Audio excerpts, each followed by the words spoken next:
Hello, my friends. In today's episode, I'm speaking with Mark Fisher, and we're sharing our top takeaways from our recent Unicorn Society retreat in Las Vegas. The topic was marketing, so we're sharing our top tips that came up from our marketing retreat in Las Vegas. If you want to improve your marketing, stay tuned and keep listening. Here we go.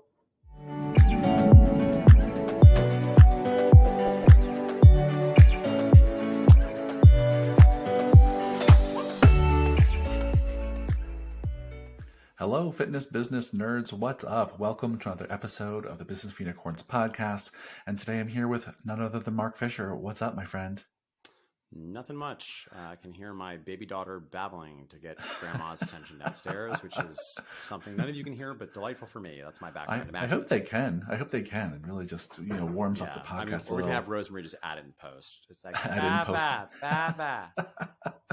Well, friends, before we dive into today's episode, I just want to take a quick moment and give a quick shout out to Mark Fisher's book that launched just a few months ago that all of you can grab by going to businessforunicorns.com/book. And it has a ton of Mark's best kept secrets, fitness business secrets from the last decade.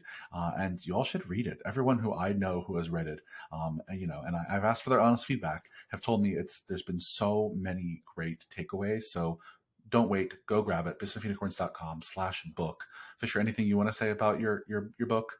Well, no, just I'm delighted that we keep selling them. I thought we would have sold some up front and then it would have been like ghost town. But yep, we keep selling them. So if you've already bought it, thank you. If not, shout out to my buddy John Farkas, who's a good pal of mine, who's one of the smartest brains I know in the biz. And wrote me really kind text message about it just yesterday morning. Really started my day off great. So obviously I'm biased, but go check it out. Yeah, for sure. And today we're actually recording this just, the week after we just got done our Unicorn Society retreat in Las Vegas. So for those of you who don't know, this group called Unicorn Society, we work with gym owners and we have retreats 4 times per year. And we just did a 2-day retreat last Friday and Saturday from the time we're recording this. So we want to just talk a little bit about how important it is to get away and the value of going to retreats and getting out of your gym and working on your business somewhere else. And 2, just share some of our takeaways. The theme for this retreat in Vegas was marketing.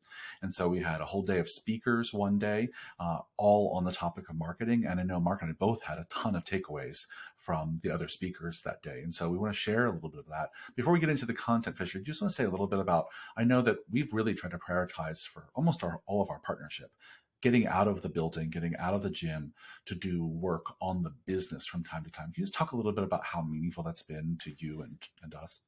Yeah, gosh, at the risk of being a broken record for you to listen to our podcast, I just don't know how you do this without it. I don't know how you can actually figure out what to do unless you leave your building and go somewhere else. And always want to be sensitive. I know there's a variety of resources people do or do not have. So it doesn't necessarily need to be what we would recommend, which is fly to fabulous Las Vegas and have an absolutely blast of a time and go out for amazing meals and hang out with other people and really cut loose as we did. We sure did. But I do think regardless of how you do it, one must spice up your context if you're looking to have different thinking. Yeah, for sure. I mean, for many of you listeners, it just might mean you and someone else in your team goes to a coffee shop in your neighborhood for an afternoon for 2 or 3 hours and works on some big picture planning, some, setting some projects for the next quarter, doing a visioning, right? Whatever it is, having performance reviews. But any of that work you can do that is work on the business outside of your 4 walls just gives you a new environment, which often sparks new ideas. So whether you're coming to Vegas with us or you're doing it at a local Starbucks, I think that there's just something so unique about that we just can't recommend strongly enough. Yeah. So given all the great content that we shared in Vegas on the theme of marketing, Fisher, what are some takeaways that you personally had that you're bringing back to Mark Fisher Fitness in ways that you're going to do things differently?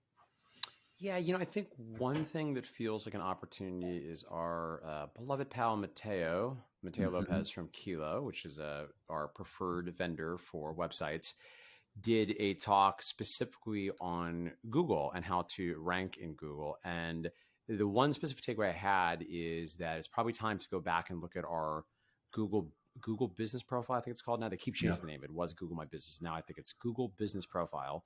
And look at what we have put on there as our services. Just really look at that page. And there were a number of specific things that Mateo offered for us to do. And I did do all of this maybe 2 years ago, but it's been a while now because things keep changing. I think it struck me that one, it's probably just good to go and review what's been up there anyway. And two, we could do, when I go back to it, I suspect I haven't done all the best practices Matteo had recommended. One hyper specific thing is when you know what you want to be ranking for, what particular keywords for what services, when you ask clients to leave you a nice review, I don't think it's too much gilding the lily to ask them, can you please use the term personal training or group fitness classes or so whatever it is you're trying to show up for, particularly when people are searching in the map, which is often going to be the most valuable place when people are searching, let's say, personal training near me. That feels like a very actionable thing that is pretty easy to plug into some of our existing systems. Yeah, for sure. I mean, that really stood out to me from Matteo's presentation. The idea that Google business profile is a place where you can proactively make an impact on your rankability on Google, where by having good pictures, by having good descriptions, by putting in meaningful keywords, by having great reviews and having, to your point, those reviews mention the keywords, right? All of those things really help you rank in some parts of the Google ranking. And those are all things that are within people's control. Don't cost any money. It just takes a little time to make sure that you are consistently updating photos, updating your services, getting reviews on a regular basis. Those will help you rank higher and have more people find you. And I think it's so valuable. And it's a simple thing that most people just are not even on their radar. Right. Yeah. So if you all listeners have not gone and checked out your Google profile, Google business profile recently, go and make sure everything is filled out. Make sure all those keywords are as good as possible. And I think your tip fisher is a really good hyper specific one, but also very easy to execute. Right? Yeah. MFF, we do small group personal training. So when people are leaving reviews, we want to tell them to say small group personal training or something like that. Right. And that's meaningful. That'll make us more findable. Yeah. And I think a related point I'd like to make here too is there's sometimes some discussion in the Facebook group about should it be called semi-private training versus small group personal training? And I think it definitely should be called small group personal training. I think it's a big mistake not to, in part because the reality is no one is going to search small group personal training, but they're definitely not searching semi-private training. I don't even know what that is. Whereas if you just write personal training, then it's going to show up when people are searching that. Furthermore, it makes it easier to anchor what you do to personal training. Because if you have a small group personal training studio, a lot of the game is you are marketing it as this is like personal training, but instead of $75, $100, $150 per hour, depending on the market, we offer it X, right? $30, $40, $50, whatever it is. So I think that is a related and different point, but I think it's one more argument for why semi-private is not a very good name, which we did for a long time. And small group personal training is better both for psychology of pricing, but also for discoverability when people are Googling fitness solutions in your area. Yeah, 100%. It just includes the thing that people are searching for, which is often personal training. Yeah. And these tips also about keywords and knowing your keywords and your search terms applies to your websites too. Making sure that the headings and the search terms embedded into your website is also updated and and hopefully overlaps with that aligns with what's in your Google business profile matters. That'll make you also more findable. Yeah. Awesome. So that's a great one. What else stood out to you from our day of marketing magic? I certainly took some notes when our friend, our Business Unicorns coach and partner, Pete Dupuis, decided to use his entire speech to just drag us. The whole thing was just to shame us and say what a clearly poor job we're doing with Business for Unicorns. But all kidding aside, he did hilariously actually share some ideas he had for Business for Unicorns Instagram. And Rosemary, who runs our Instagram, was very kind and was like listening and taking notes. But I'll say I even had some notes for, although there I think definitely is an opportunity for the Instagram page we run to integrate some of this. Even for Mark Fisher Fitness, there were a few things in there. So he broke it down into the way he thinks about this is he has 6 different types of content that he has his team do. This is a slightly different framework than historically I have used. I think many people that think about this more conventionally do, where you think of I call them the 3 E's. You entertain, you educate, and you encourage. You find a way to add value, right? And in a perfect world, you're doing some combination and maybe even all of those 3. However, Pete got very specific for the kinds of things that he was having people do. And I know, just off the top of my head, I remember thinking, oh gosh, there really is an opportunity to have the team do Instagram takeovers. I know that's not a thing we've done in a while. And people love the coaches, right? If for those that have facilities, they're the stars. So you really want to find ways to highlight them. I think we do this, I think, already actually pretty consistently. I just wanted to double check with Brett, who runs MFF social media, that we're always getting media content. Pete suggested even potentially showing the agenda, because now you're, again, ostensibly telling the story of this is more behind the scenes stuff. This is a day in the life. This is an organization that's constantly working to improve. And again, depending on your gym, what you're covering those meetings may have some variance, but overall, I still think it's a good message and good behind the scenes stuff. And then, lastly, go ahead. I was just saying, can I just re-articulate that to make sure our listeners really get that? That's a unique idea, is that one of the things that Pete was recommending is you really pull back the curtain to how your business runs and literally share things as straightforward as like, what is your meeting agenda when your team gets together? What are the continuing education things your team is working on? And having your team do Instagram takeovers for the business to illuminate, this is a day in the life of being a trainer at Mark Fisher Fitness. And I just thought that was a pretty like fun, simple, but also somewhat radical idea, that, right? Because so much of when we talk about social media, we're talking about centering the client in everything we do.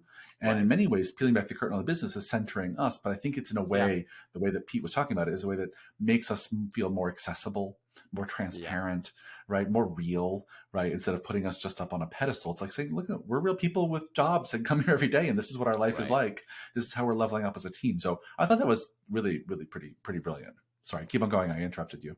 Yeah. No, I quite like that. It is interesting and worth knowing. I can't remember offhand I'm sure he mentioned this too, but certainly one thing that is true, that whether Pete said it or not, it did occur to me. And I kind of went back to Brett and Emily, because we do a great job, I think, of pumping out a ton of content. And it has struck me that I think when I look at MFF's page, and by the way, Business Unicorns is like a disaster that's going to do any of this. Sorry, we'll get better at this. Which is like, great, you all trust us, but we have so far been unforgivable about people constantly setting revenue and profit records, just doing hilariously large, by multiples increasing of their net take home. And then we just we maybe celebrating the group, we send each other a fun text on Slack, and then we just haven't really been promoting that. So thank you for still listening to us and assuming we're credible, even though thus far we've given you no actual data to suggest that our clients are getting results. I assure you they are, and I look forward to proving that to you. But even Mark Fisher Fitness, which I think does a better job, I think we probably could do more about showing testimonials just as a higher percentage of the amount of content we do. Because again, this certainly doesn't counter the other point. I think there's very much a space for highlighting who your team are so people get to understand you and know you, right? Because people don't want to work with a business or a brand. They want to work with people. I think, making sure there's more testimonials is probably something we could do more of, and ideally with specific benefits, right? What was the specific difference, the thing that happened? Related, I think going back to the first point, the other idea that we're going to do at MFF, which I encourage you to steal, is related to giving your team an opportunity to be known by your clients. We actually did this several years ago, but it was literally almost the entire team has changed over. But we are going to have our team do 60-second interviews, which will be great. Vertical videos are being loved by the algorithm right now, and it was hilarious last time. And I'm certain with the current cast of wackadoo maniacs, it will be hilarious again, where we'll have a bunch of rapid fire questions they don't know going in, and you're just going to film it. And then it's very simple, right? It's like one take, it's a vertical video. It's probably going to be hilarious. I imagine even if your team is not quite as out of their gourds as our team, that your team will still do amusing things in that particular context. So that's one way to come up with, I think, some more content. Though admittedly, we've got 16, 17 people. So it'll go a little further for us than if you have a team of 3, but you can still use it. Totally. Yeah. Well, I love that so much about Pete's presentation at the retreat. Was just, I love that he had real clear pillars for how he and his team think about social media. And oftentimes when we talk to our Unicorn Society members or people that we coach with, they just don't have a framework that they're using to drive their content creation. Right. It's a little bit like, well, when I think of it, I'll make something. Totally. Right. And so even just having a framework, whether it's your 3 E's or it's, Pete's kind of 6 strategies, just having a strategy, right? Having a framework that you and your team are following to kind of inform your content creation. I think that's also just kind of a meta takeaway from his talk. Yeah. Yeah. I think. Go ahead. Yeah, I was going to offer, maybe one more takeaway, which I'm maybe cheating a little bit here, in part because, Ben gave an awesome talk on sales follow-up. And not only that, but we gave the participants, including non-unicorn sided people, the actual scripts, like literally just go plug this in and do this, and you will be good. You will know what appropriate amount of follow-up is, appropriate messaging to get your leads to show up. Cassie Day, one of our members in Unicorn Society, who has an awesome Instagram presence. And I apologize to Joe on her team when I tell you how to go check out All Day Fit and you follow them. And they are really, I mean, they really leverage meaningful leads through Instagram. And that's not something you can say about a lot of gyms. Even gyms that have different presence, they really know most of their leads, in fact, I think come from Instagram. So you should definitely check out their stuff. Cassie, I think, gave a lot of takeaways in her talk. And I think, you know, a takeaway from yours, and I think I also mentioned this in my talk as well, Keeler, is understanding your funnel and importantly, understanding the sequence that you do things in. So if I give you like one final thought here, I think we've mentioned this before, perhaps in the podcast, but we now have a marketing and sales order of operations, the MSU, which is a report card that we have you take that is somewhat akin to the report card we have gym owners do in general for all departments of their business, but it's specifically focused on marketing because the reality is there are certain tools, certain systems, certain strategies that need to be layered sequentially or you're going to run into issues. It just doesn't, it's not the efficient way to do it, right? And the full disclosure is there's not an obvious way to do that for every single thing that you could do for your marketing. But understand, if you just give you a very simple example, are super killing your paid digital leads and you're getting tons of leads, but you have no follow-up process at all, and you don't have a sales conversation, that's going to be an issue. It doesn't really matter if you're not following up with them, right? Or let's say you develop some amazing relationships with a local business that is doing email blasts for you, but your website sucks and you don't have a low barrier offer. So they go to your website, they can't quite follow what it is you do. They don't know where you are. There's not a clear call to action.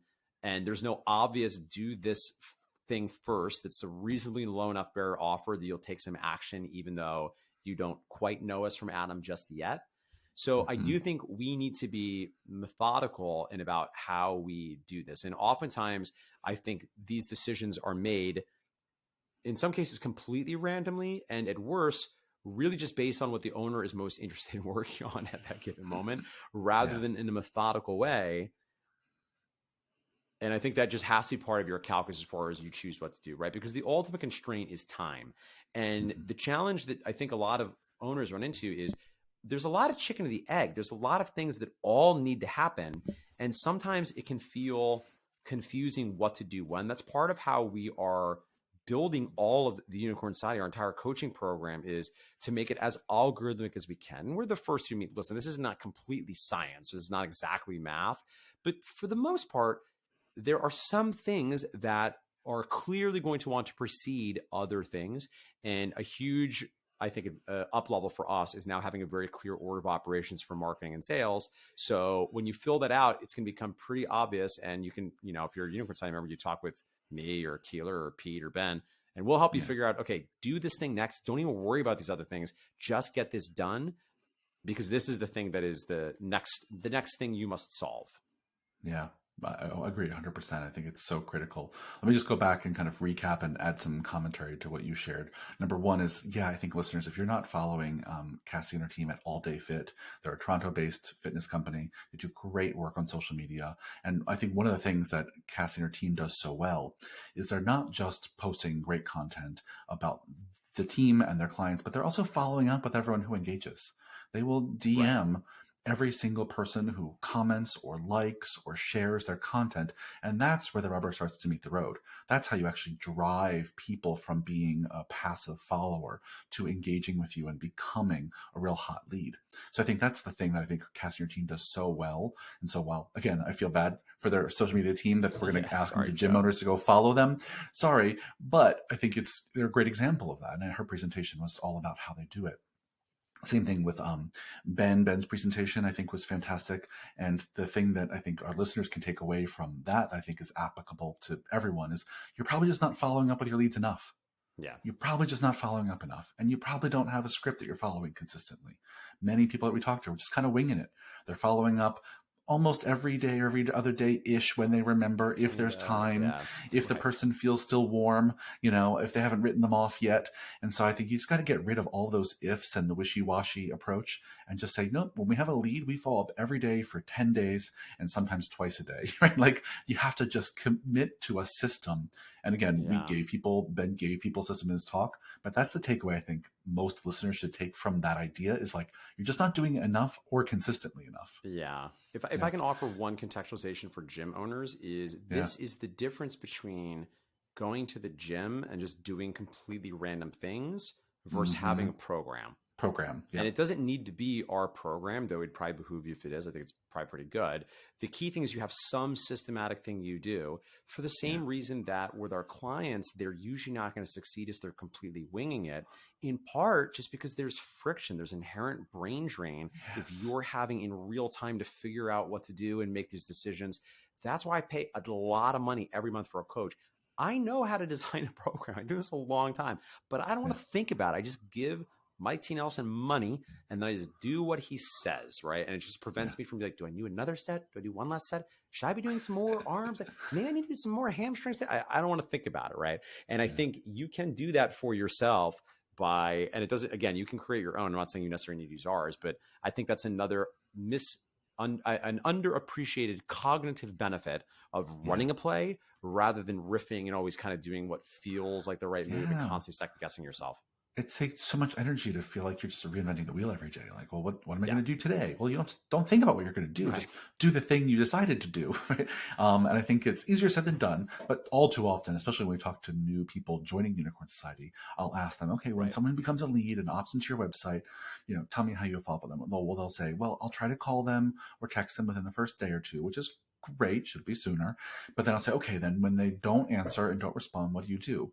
Well, nothing. And then I just assume they're not interested, right? And that is the most egregious mistake I see so many gym owners making. There's got to be consistent follow-up. And I think, Ben's talk did a really good job of hammering that home. So I think, dear listeners, please create a system and follow up regularly.